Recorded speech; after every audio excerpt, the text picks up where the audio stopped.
You want my opinion about marriage?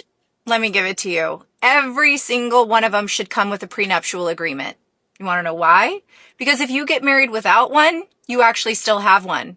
Guess who wrote it for you? The state. See, what you're doing is you're opting into whatever your state says about marital property, separate property, support, debt, asset division, and sometimes even who contributes to whose attorney fees. I'm saying this while I am super fired up because I just watched a temporary divorce ruling involving someone I love, and it reminded me how powerless people can feel once their marriage lands inside a courtroom. Now, I understand courts can shift attorney's fees for reasons like financial disparity or access to counsel or other statutory factors. Fine. But when two people walk into a divorce already paying lawyers and then one person is ordered to contribute thousands towards the other person's lawyer, you can understand why people start asking, what in the hell did I actually sign up for when I got married? That question should not be answered for the first time during a divorce. It should be answered well before the wedding. What did you own before marriage? What happens to a business? What happens to debt? What if one spouse leaves a career to raise the children? What happens to retirement? What belongs to the marriage and what remains separate? Put it in writing. Do this while you still love each other. And yes, ladies, I'm going to say something you may not like.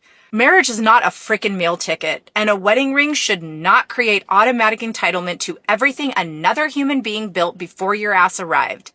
Fairness definitely goes both ways. If a woman gives up 10 or 15 years of her earning power to raise your children, run your home, you can't pretend like she contributed nothing just because her name wasn't on the paycheck. That's just dishonest.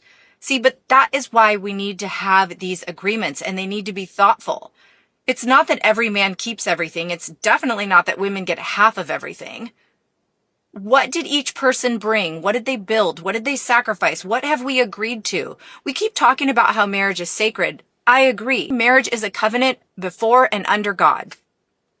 But we also live in a very fallen world, and wisdom is not a lack of faith. You can absolutely love someone deeply and still make the legal expectations very crystal clear. In fact, maybe that protects the marriage because then nobody gets to rewrite the rules when they're pissed off.